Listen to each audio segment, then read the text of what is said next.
And this is East London, this is Whitechapel, Bengali area also. Muslim area. Did you hear that? This is Whitechapel. This is Bengali area. This is a Muslim area. I understand that you guys don't want to hear it.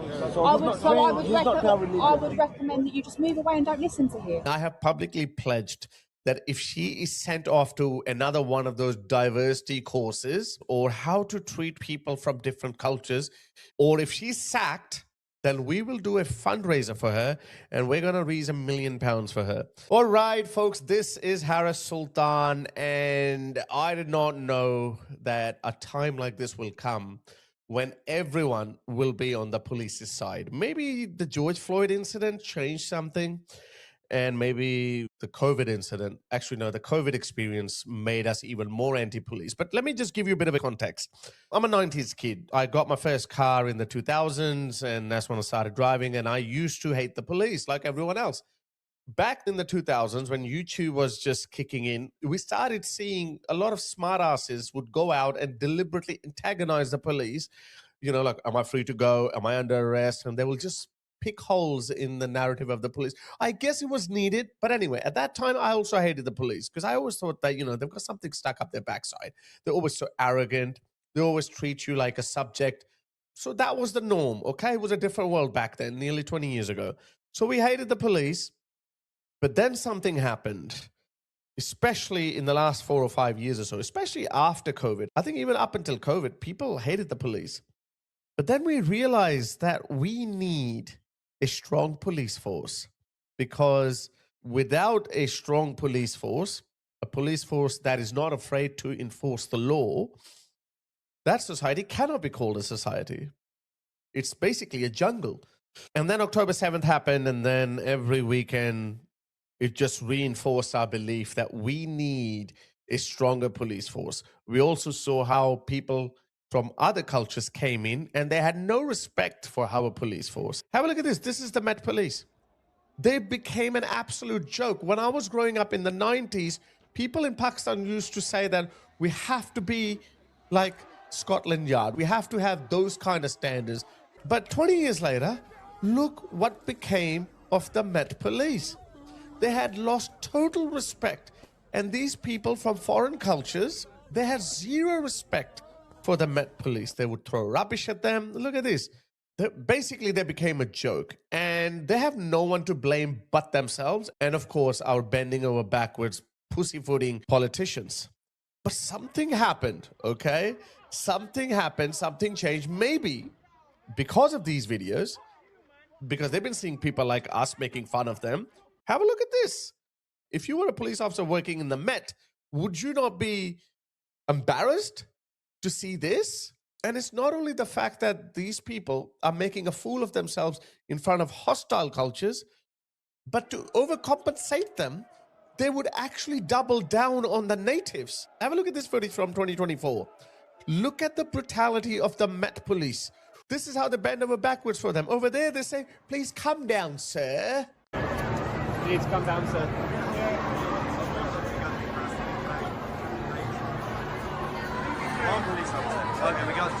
So something must have been happening beneath the surface, or maybe I'm reading too much into it. I played this video clip last week in another video, but it deserved a video of its own. But this lady, female police officer, has won over the internet. Everyone is in awe of her. And I have publicly pledged that if she is sent off to another one of those diversity courses, or how to treat people from different cultures, or if she's sacked, then we will do a fundraiser for her and we're going to raise £1 million for her. So she will never have to worry about employment or money again, because this is a statement that she's made, and we need every single police officer to make that statement, okay? It's about the rule of law. It's not about bending over backwards for people who don't even respect you in the first place. Look at this. This is how they used to be treated. Look at this.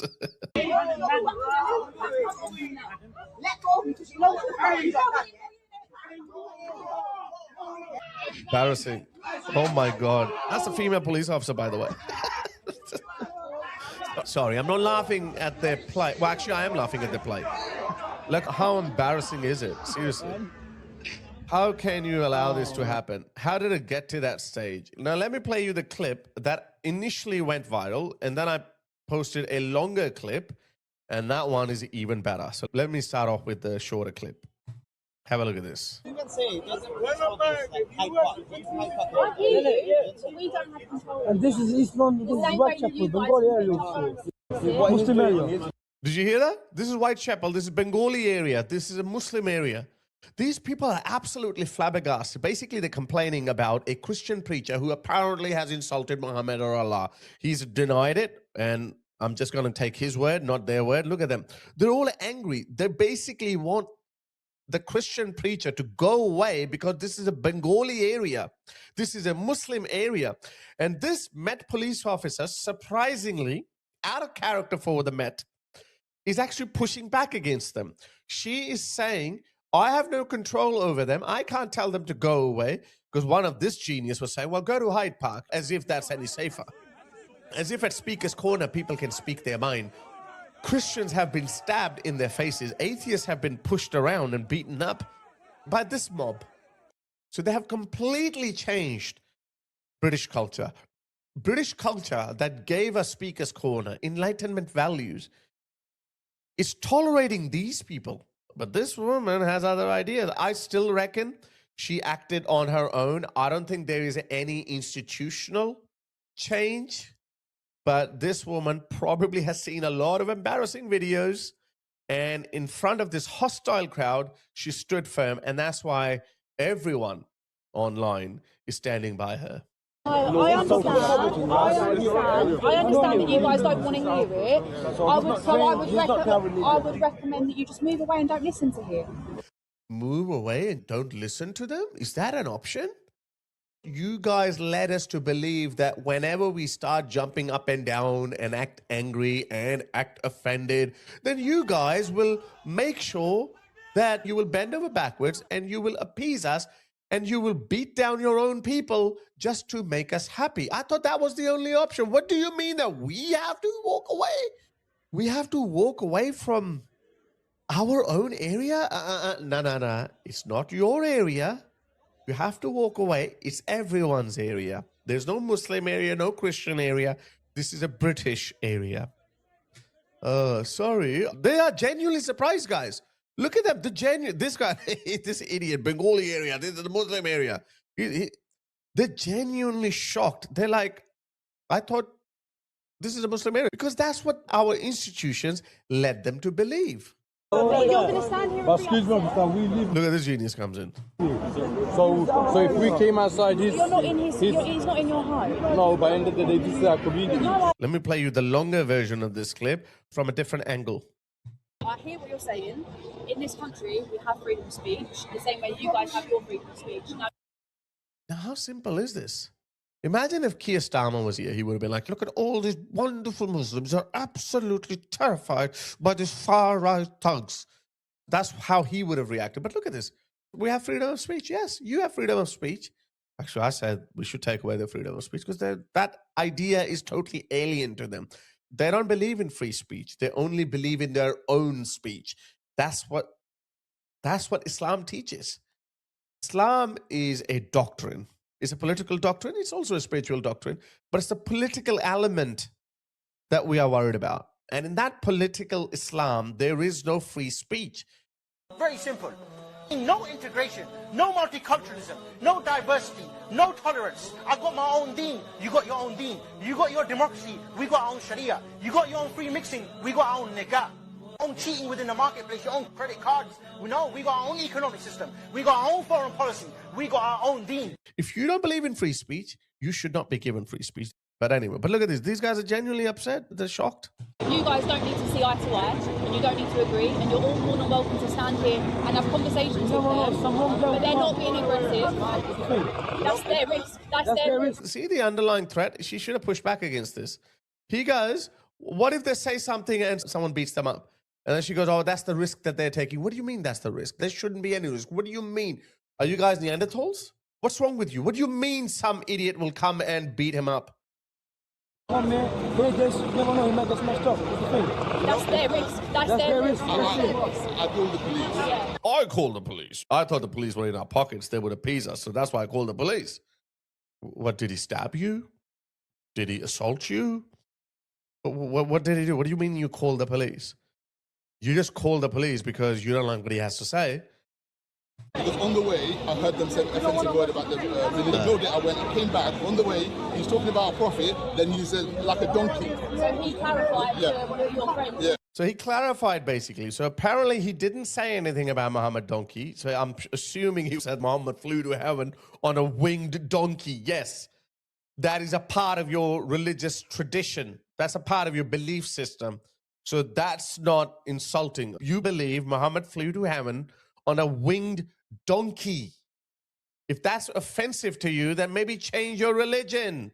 Do you actually believe in your Muslim faith? Do you believe that Muhammad split the moon in two? Do you believe that Muhammad flew to heaven on a winged horse, for example? I pay you the compliment of assuming that you don't. No, I do. I believe in miracles. You believe that? Yes. You believe that Muhammad went to heaven on a winged horse? Yes, I believe in God. I believe in miracles. I believe in revelation. That's an anti-scientific belief. Well, I'm fascinated by how somebody, a respected, sophisticated journalist in the 21st century, can believe that a prophet flew to heaven on a winged horse.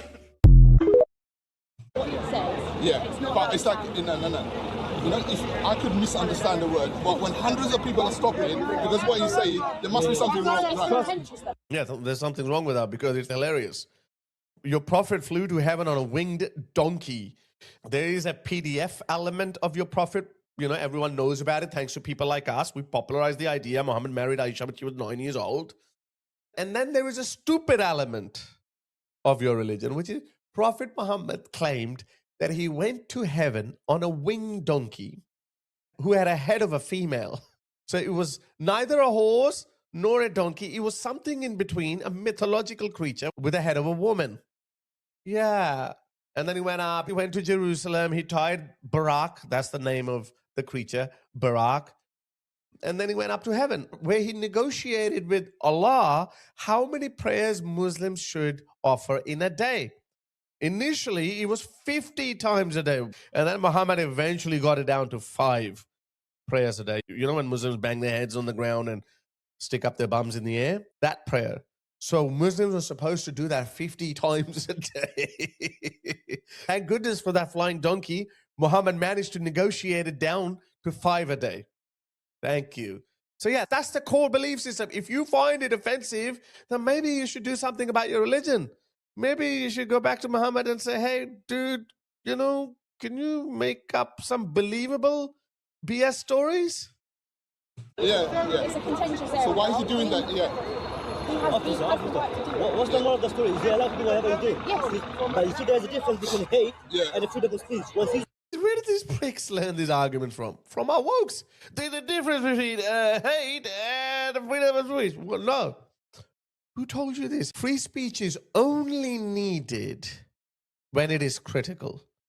If free speech is all about singing songs and praising your society or your leader, then you will find that even in North Korea. You could go to North Korea and sing songs about Kim Jong-un, go to Russia, sing songs about Vladimir Putin. No, that's why the whole purpose of free speech is so people can say things that are uncomfortable to hear, such as, we can't respect a man who banged a. We find it extremely hilarious and unlikely that a person flew to heaven on a winged donkey. That ain't hate speech. This is free speech. It's hate. That's a full hate, man. It's not. Yeah, no, it's not. It's not. Sorry, it ain't. I love her. I'm falling in love with her. And I'm not the only one, though. There are millions of people absolutely loving her online. The only thing that is left unsaid, which I can tell that she wanted to say, hey, listen, if you don't like it, go back to freaking Bangladesh or Pakistan. Next time, I'm going to come with a full squad, okay? And we're going to unleash our fury that you will forget George Floyd. It's coming, boys. Rupert Lowe is coming. But we don't have control. And this is Islam. I understand that you guys don't want to hear it. I would recommend that you just move away and don't listen to him. Yeah, but we live here. You're going to stand here and excuse me, we live here.